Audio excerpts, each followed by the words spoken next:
Hi, if you want to understand algebra, start here. There's three types of values. You probably already heard of these two, constant and variable. Take yourself out of the math class and think about constant. You probably have said this phrase, someone is a constant in my life. They're there with me, thick and thin.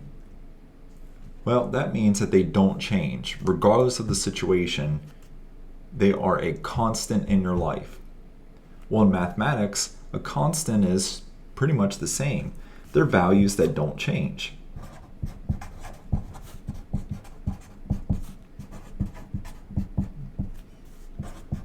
Let's think about some examples.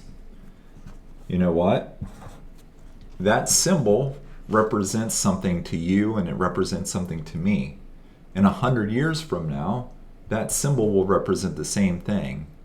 It represents 2, right? And that value stays the same.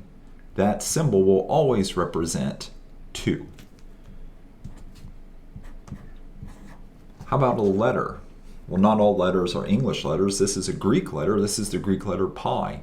And to me, it represents the ratio between the circumference and diameter of a circle. But I also know that it represents a number, about 3.14.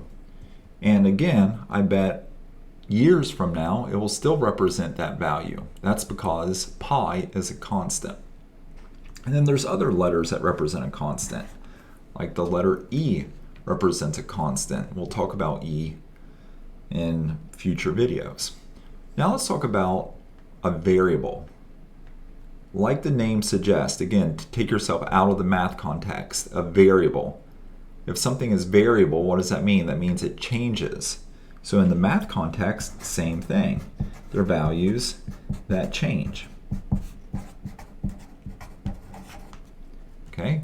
So a variable is not a letter that represents a number. That's a letter that represents a number. That's a letter that represents a number. A variable is a value that changes. A lot of times, though, we will represent a variable with a letter. But, we can think of some examples like a lot of times my electric bill is a variable. Maybe I might represent my electric bill with the letter B for bill. Or what else might change? My age changes. I could represent that with the letter A. Or maybe the amount of money in my bank account changes. I could represent that with the letter X.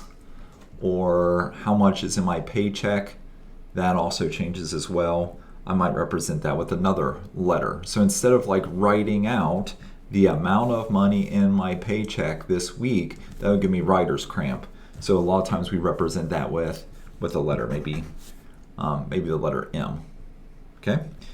Got to be careful because sometimes these letters have specific uses later on, but for now, we're not going to worry about that. We're just going to worry about the fact that some values stay the same, some values change. But I said at the beginning of the video that there's 3 values that we need to know about: a constant, a variable, and the third one is an expression.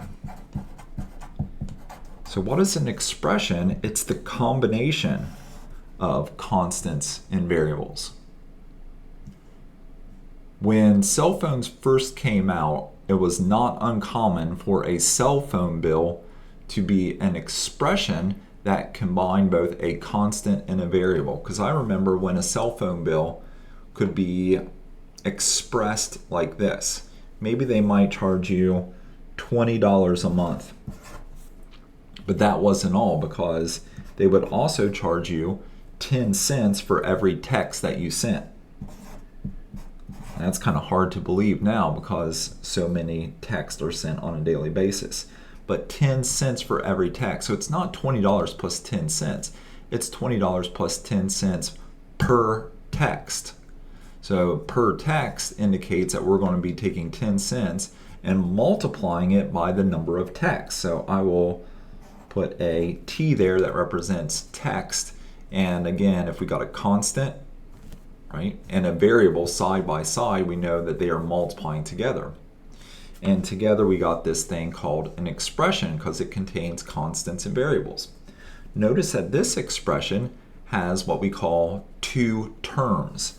This first term is 20, and the second term is positive 0.10t. And expressions have these terms that are separated by addition or subtraction. And a term can be a constant term, like this one. This is a constant term. You will always pay $20 per month.